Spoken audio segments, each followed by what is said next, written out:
Hi, magandang araw po sa inyong lahat para po sa ating first reading of the day. Tingnan naman po natin kung ano po ang makikita natin sa first reading of the day today. Yan.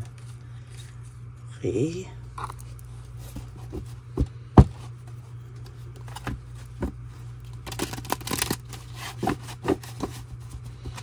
Balasahin lang muna po natin maigi ito, pero medyo ingatan natin para hindi po ang ating kandila. Kamusta po kayo? Sana po ay napanood nyo na po yung first, second, and third reading of the day natin bago po kayo lumagtaw. Wala pa akong third reading kagabi. Pasensya na po kayo at ako po ay medyo nadidepress nun dun sa pagpanaw ng aking kaibigan.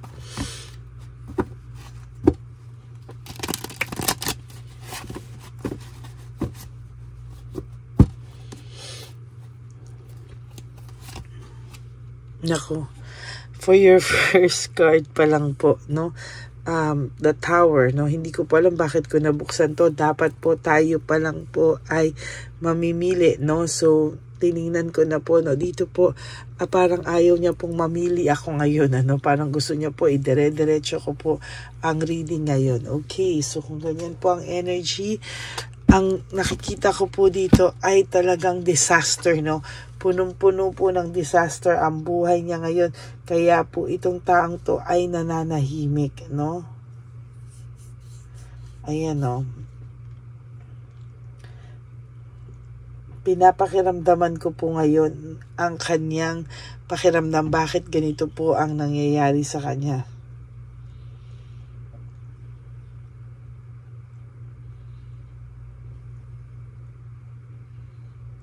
Ayan, no? So, ang taong pong ito ngayon ay medyo nananahimik dahil punong-puno po ng disaster ang buhay niya ngayon.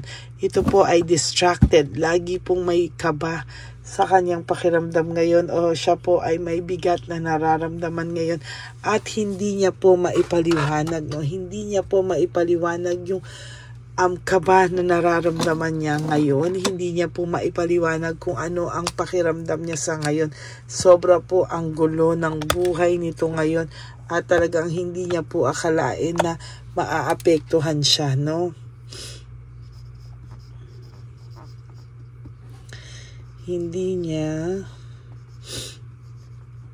maintindihan. Hindi niya maintindihan ang nararamdaman niyang pagkaaligaga.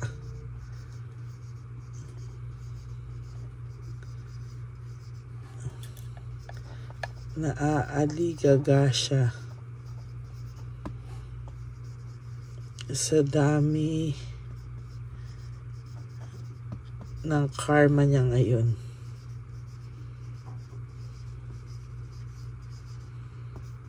Lately.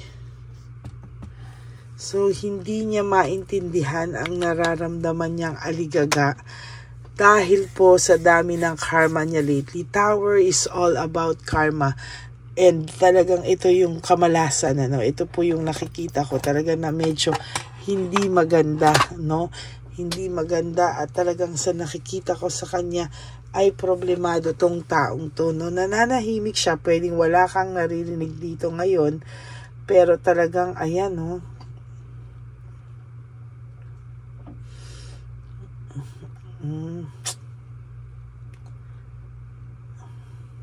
Grabe.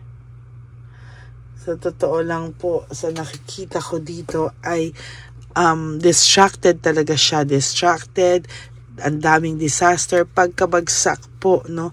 Pagkabagsak po ng mundo, no? Para sa kanya, no? Kung akala mo po ito ay masaya pa at ikaw yung inasaktan, ikaw pa yung talo, ikaw pa yung nasaktan, ikaw pa yung hindi maayos, nagkakamali ka po. Hindi po siya maayos sa ngayon. There is no motivation, lack of passion. Sa nakikita ko po dito ay malungkot po ang taong ito at totally walang motivation. Wala pong ganang gumawa ng kahit na ano sa kanya. wala po siyang passion, uninspired, no? Ang gusto lang po nito muna ngayon ay lumayo, gusto po nitong mag-travel, gusto po niyang umalis, at gusto po nito sa totoo lang ay hindi po siya muna makakausap ng kahit sino. Parang wala po siyang motivation kahit na magyabang. Wala siyang passion ngayon kahit magyabang siya, ay totally uninspired sa buhay. False success, living beyond means, ang pinapakita niya po sa inyo ay totally kabaliktaran po ng kung ano man po ang nangyayari sa kanya.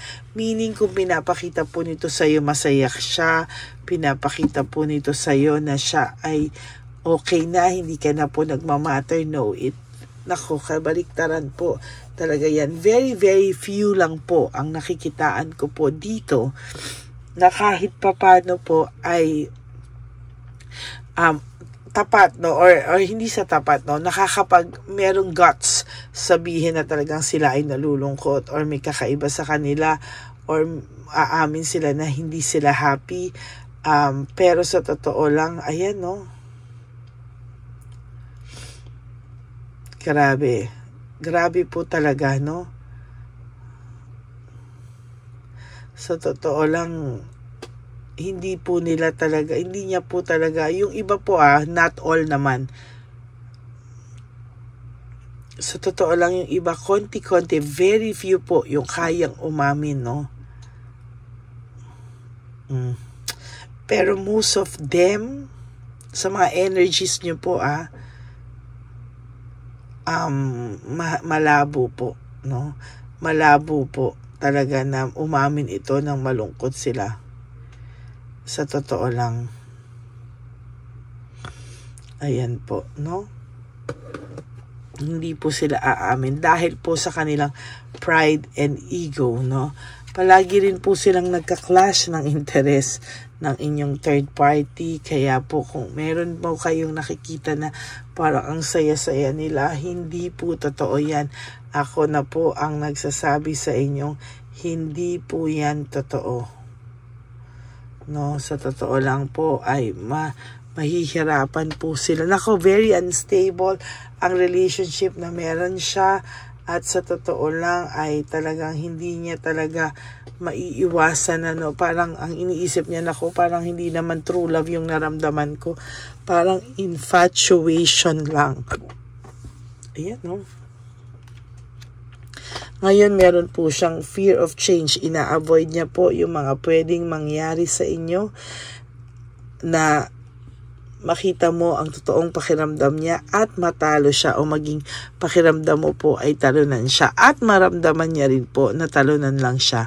Kaya hindi niya po naiintindihan kung ano yung nararamdaman niya pag-aaligaga, kasi everyday po pag gumigising ito, nakakaramdam po ito ng guilt feelings na hindi niya po alam na guilt feelings yun. Ang akala niya po talaga somehow is baka, no, nabubwisit siya sa'yo, kaya ganun ang pakiramdam niya, etc. Pero the truth is, hindi po, no, talagang bwisit lang po ito talaga sa mga nangyari dahil mabigat po ang kanyang pakiramdam. There is this coldness, no, may coldness po siyang nararamdaman sa sarili niya, sa sitwasyon niya. Hindi niya po alam kung paano, at talagang hindi niya po maiintindihan pa sa mga susunod na panahon ito. Sudden awareness, choosing happiness, na nakikita ko po talaga dito ay may malala pong mangyayari sa kanya sa mga susunod pang panahon. Malulungkot po itong taong ito. There is this resentment and desire to reconcile. Sa totoo lang po ay malungkot po siya. Hindi niya po alam kung ano po ang gagawin niya sa mga susunod na panahon, no? Gusto niya pong aminin sa'yo, no, kung ano yung talagang nararamdaman niya, pero dahil may desire din po siya to reconcile, meaning gusto niya rin po minsan talagang bumalik na sa'yo, pero po may lungkot pa rin po siyang nararamdaman at hindi po siya makabalik-balik sa'yo. Sa totoo lang po, no, para po siyang nahihirapan at hindi niya din po alam kung ano po ang kanyang gagawin. Kasi sa totoo lang po, siya po ay may lungkot, very very deep sadness and very very deep na lungkot ang nararamdaman niya. Confuse, chaos, and brutality. Sa totoo lang po, marami po siyang nangyayari sa kanila ngayon na away, na parang pinapalagpas na lang po niya, no? Yung mga sinasabi sa kanya, pasok dito, pasok doon. Pero sa totoo lang po, sobra po talaga sa nakikita ko dito. Very confused ang taong ito ngayon. Brutal, no? Ano ba yan? The tower na, brutality pa dito. Talagang sa nakikita ko po ay magulo po ang isip nito. Kaya minsan sa mga iba sa inyo nananahimik ito, hindi niya po maipaliwanag ano ba kasi yung kanyang nararamdaman, no? Medyo hirap po ito at hindi niya po maipaliwanag. Marami po siyang gustong gawin and desire na gawin, pero hindi niya po magawa-gawa because wala po siyang motivation, ano?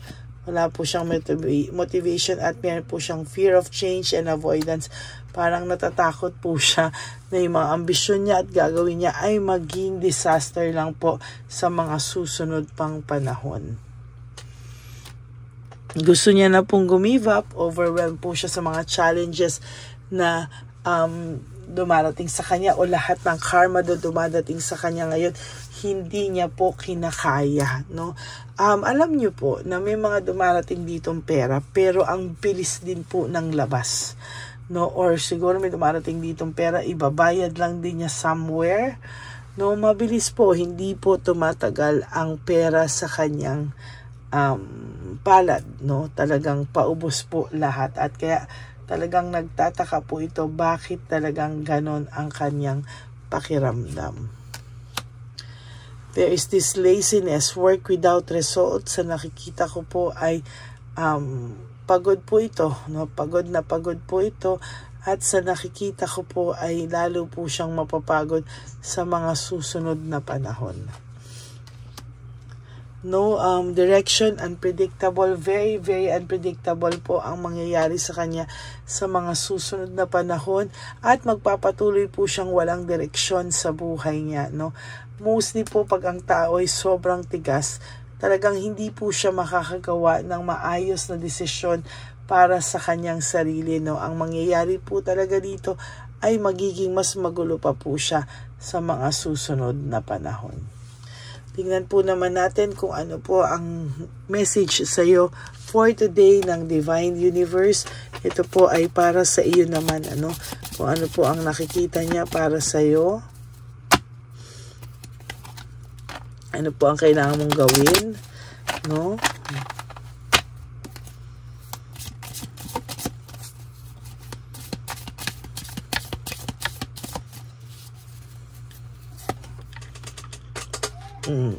Kalimutan mo daw po ang failure, no?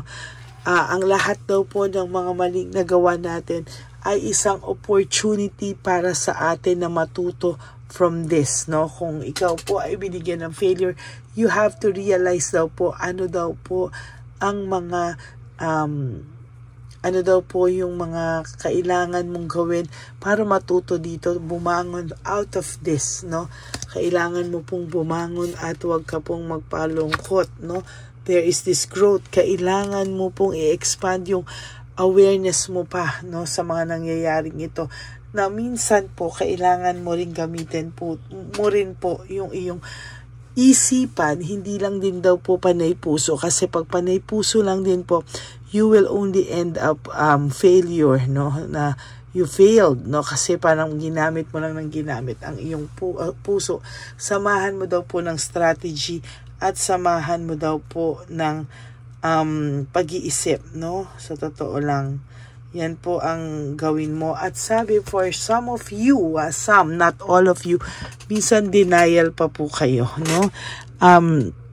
May mga takot po kayo nararamdaman, pero kailangan nyo daw pong palitan ng i-replace nyo ng insight of awareness, meaning ano ang pwede mong gawin para makaalis ka sa sitwasyon na ganito, no? Hindi mo po talaga may iwasan, pero kailangan mo daw po ng change, no? I understand that nothing can grow or evolve without movement. Wala pong pagbabagong mangyayari kung walang galaw, no, na mangyayari dito. Kaya kailangan mo raw po talagang magkaroon ng pagbabago sa buhay mo. Wow, bago ka po magkaroon ng success. I know that there is no greater goal than to love and to be successful. So, kailangan mo rin pong gamitin minsan yung mga style and strategies mo para ikaw po ay manalo sa laban na ito. Okay? So, that's it, no? Tingnan naman po natin. Pwede po kayong magtanong. It's a yes answerable by yes, no. Saglit po, Punta tayo. Wait.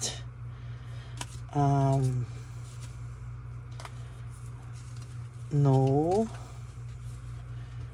Hanapin natin yung mga yes and no dito.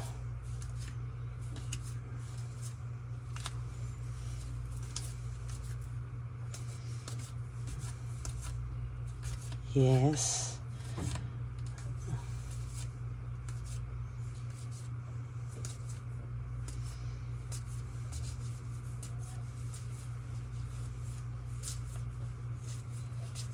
Okay. This is an answer. Okay. So, ito po ay mayroon tayong ilang cards na pinili ko na. Unlikely, yes. No, wait, no, and yes. No, sige, ngayon po ay magtanong kayo. No, tignan po natin kung ano po ang maging isasagot sa inyo ng ating Divine Universe. No. So, tingnan po natin. This is answerable by a yes or a no. No, tingnan natin.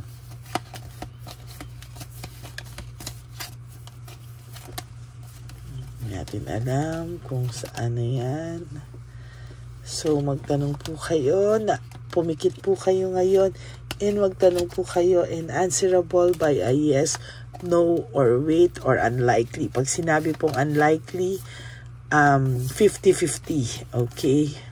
Hindi ka po masagot, no?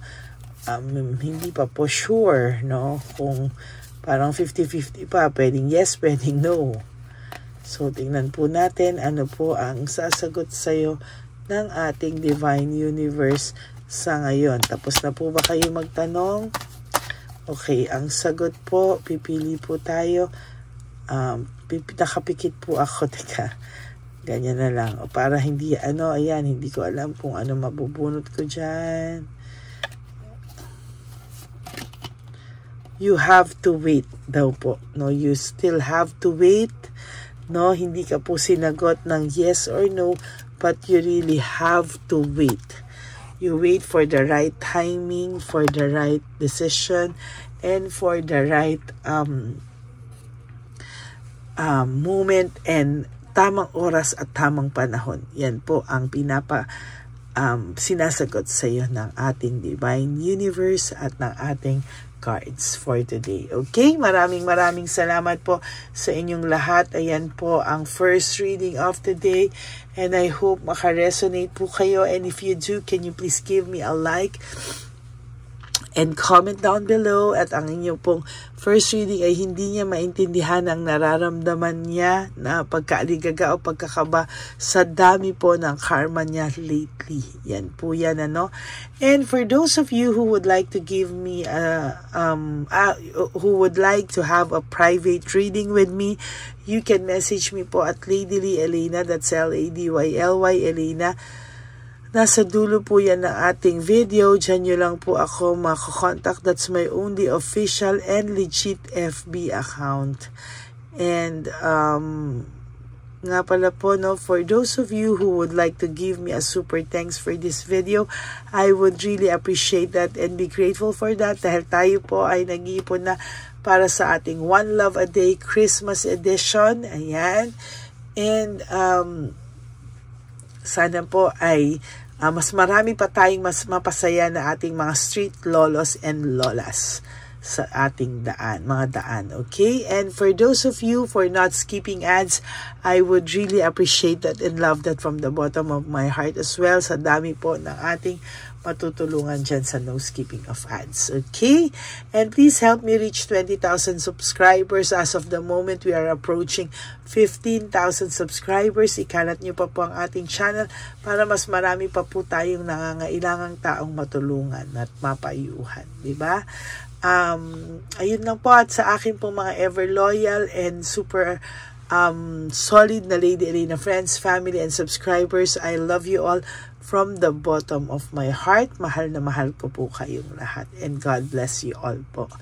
And sa akin pong mga solid and loyalista, ito lang po ang aking lagi ko sa inyo pinapaalala, na live one day at a time. Huwag nyo muna pong isipin ang mga okasyon na parating sa buhay nyo, ang mga birthdays, anniversary, Christmas, Valentine's Day, New Year. Isipin nyo muna po today. No? You have to wake up and sleep doing 3 things that will make you happy for today. Yan, maraming salamat po sa inyong lahat. And of course, gusto ko din pong sabihin sa inyo that life is too short. Don't make it shorter by stressing yourself from all the pains and heartaches na binigay sa inyo na kahapon. Just surrender everything to the divine universe and just let go and let God write your life and love story. I will be back for another set of reading. Huwag po kayong malulungkot. Ako po ay magbabalik for another set of reading. Thank you, everyone, and God bless you. May you have a blessed Thursday ahead of you, and I'll see you again on my next reading. Bye!